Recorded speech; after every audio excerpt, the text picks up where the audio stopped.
5 this morning for passenger ship flight DR2546 bound from Manila. Thank you.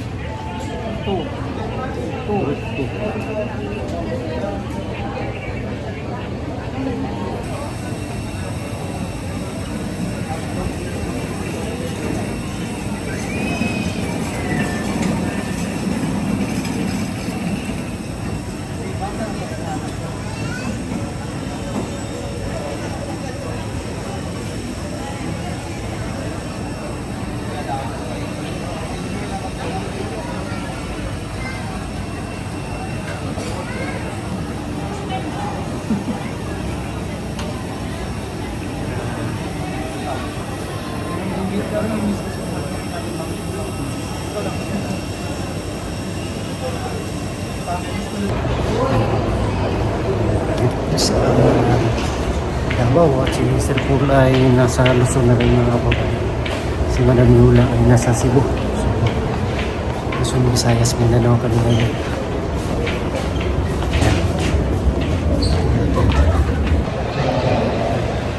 Davao. Wala tayo sa Davao.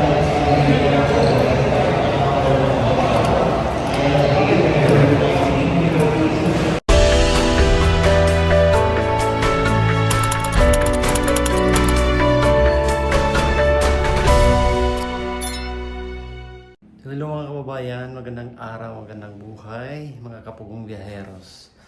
So, ayan nga mga kababayan, nandito na tayo sa Davao ngayon. Karating lang po natin kahapon, ayan, kahapon ng hapon mga kababayan. At ngayon ay kagising lang din po natin. So, nakakapagod din po mga kababayan ang pagbiyahe ng malayo. So, galing Negros, nagbiyahe pa po kami ng papuntang Dumaguete mga kababayan at doon kami sumakay papuntang Cebu. Siyempre kasama natin si Madam Yula papuntang Cebu mga kababayan. At si Sir Paul naman ay galing Dumaguete ay diretso ng Manila. So sabay kami nagpunta ng airport at nauna lang yung flight ni Sir Paul sa amin mga kababayan. So kami ni Madam Yula ay sabay papuntang Cebu. So tayo na lang po ang dumiretso dito sa Davao mga kababayan. Galing Cebu papuntang Davao. So tayo na lang kasi si Madam Yula ay umuwi sa Palumpon. Ayan, pumunta siya sa kanilang probinsya. Kasi taga doon po yan si Madam Yula sa Palumpon. Palumpon Leyte mga kababayan. Taga doon yung mga kamag-anak nila. So tayo naman ay umuwi dito sa Davao. Ayan. Naghiwa-hiwalay po kami mga kababayan kasi hindi po muna kami mag-mission. Kailangan ng pahinga. Mataas na pahinga ni Sir Paul. Bawal siya mapagod. Kaya kasi ginagawa namin mga kababayan is talagang nakapagod sa biyahe pa lang. Ayan. Sa paglalakad, talagang nakakapagod. Kaya kailangan niya po munang magpahinga. Kailangan niyang tuluyang gumaling sa kanyang dengue. Although magaling naman siya mga kababayan, kailangan lang talaga niya makarecover. Kasi si Sir Paul ay mahina pa talaga. Hindi pa fully nakarecover yung kanyang katawan.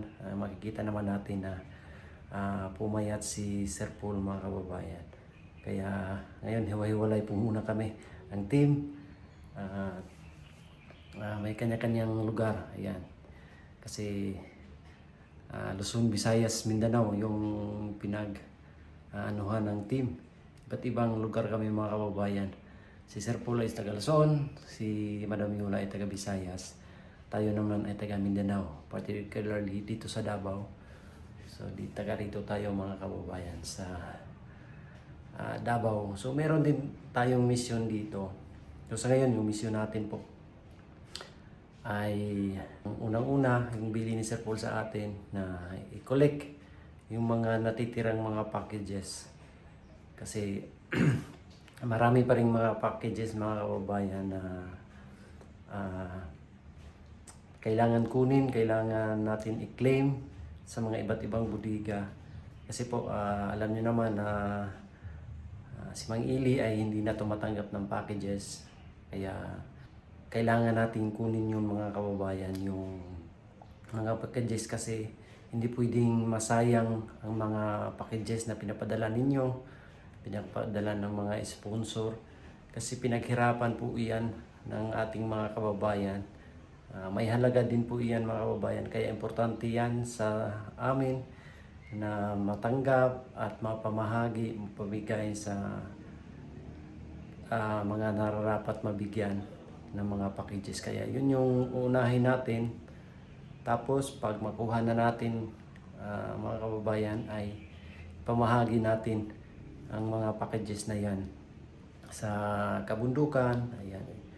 Yung mga ibang packages na nandun kay dito, hindi pa niya bahagi lahat. So, pupuntahan din natin si dito mga kababayan para kaming dalawa ay magkasama papunta sa mga kabundukan dito sa Mindanao. So mahirap din kasi mga kababayan ang walang kasama pag umakyat ka ng bundok kasi napakalayo at ang mga packages ay napakabigat. Kaya kailangan natin na may kasama. So kailangan po muna nating kunin ang mga packages. Yan.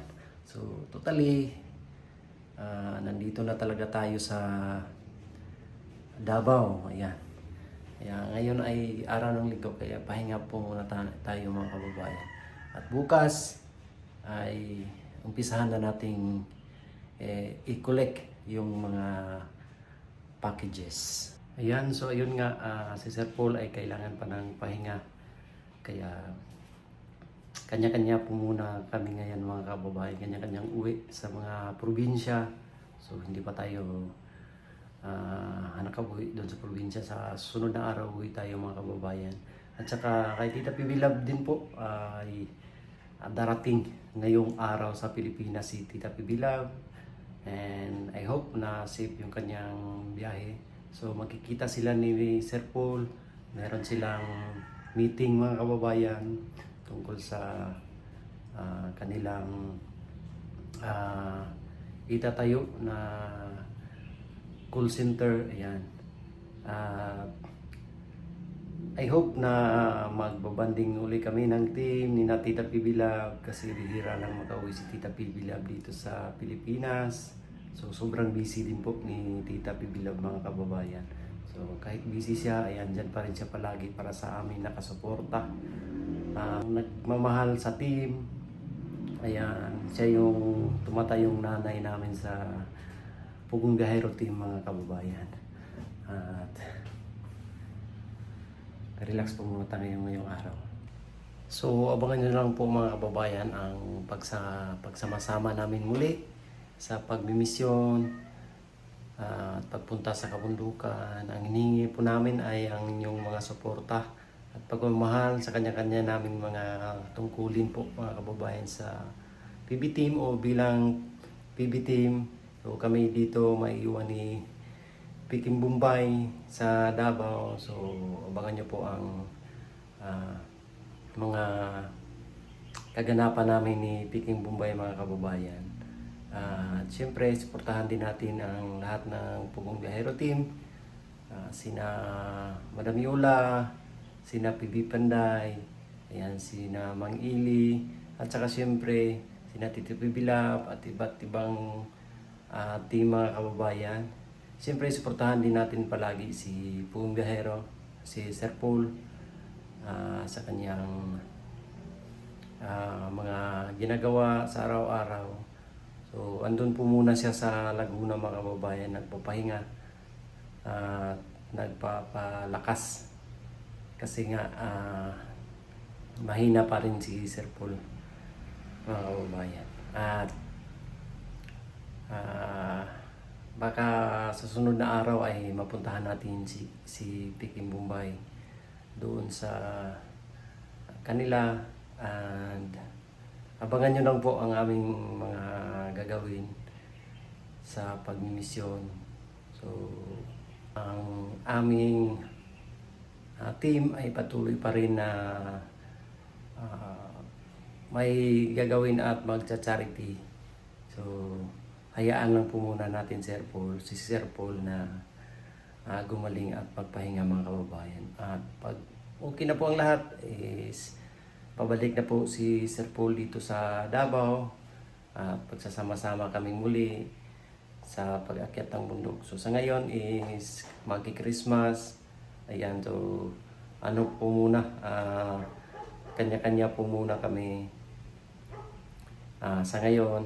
So ang pagkasalubong ng Pasko. And I hope pala mga kababayan na ngayong pagdating ni Tita ay magbabanding uli yung buong team. So abangan na lang po natin yung mga ganapan. Antay na lang po tayo sa update ni Sir Paul. Nagsabi siya sa atin na antayin lang daw natin yung plano ni Tita Pibilab. Antayin ko lang daw namin kung ano yung plano ni Tita Pibilab sa pag-uwi niya dito sa Pilipinas. Kasi alam naman natin mga kabayan, pag umuwi si Tita Pibilab dito sa Pilipinas ay may pa-banding si Tita sa lahat ng team. Yan po yung ano niya sa amin, parang pasalubong po mga kababayan, ang pagbanding ng buong team. Yan. Kaya antayin lang po natin kasi naintindihan naman po namin na talagang si Tita sa ngayon ay sobrang busy. Kaya naintindihan po natin mga kababayan. So, ayun na nga, si Madam Yola ay nandun sa Palumpon, Leyte. So, naghiwa-hiwalay kami mga kababayan, naghiwalay kami pansamantala. O, di talaga namin naasahan yung nangyari doon sa Negros kasi pagdating namin, kinabukasan ay may naramdaman na si Sir Paul. Although nasabi na natin sa nakaraang vlog natin, pero talagang nangihinayang ako. Hindi talaga natin alam yung mga pangyayari kasi sa araw-araw. Kaya ang payo ko din sa ating mga kababayan na mag-ingat palagi, dapat laging malusog kasi para may panglaban tayo sa mga sakit. Ayun, kay Sir Paul ay dengue. So inakala ko rin mga kababayan na magka-dengue din tayo kasi nung nakarang araw din ay medyo masama din pakiramdam natin. Kaya nag-take na ako ng mga pangkontra. Uminom ako ng yung mga binili ni Sir Paul doon sa ospital. Bumili din tayo at ininom natin mga kababayan. Iniisip ko kasi na baka nakagat din tayo. Kaya nagdepensa na mga kababayan. Tawang-tawa nga si Madam Yola kasi nung nagpabili si Sir Paul ng tawag nun, Moots, ay bumili din tayo at ininom natin 1 litro, inubos natin mga kababayan.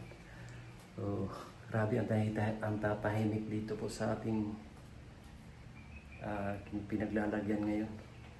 So, malamig na ang panahon dito sa Davao, so ramdam na ang spirit of Christmas. Kaya advance sa Merry Christmas po sa ating lahat mga kababayan. Kaya abangan nyo lang po kami sa aming pagmimisyon dito sa Davao. Ayan, kasama si Piggy Mumbai.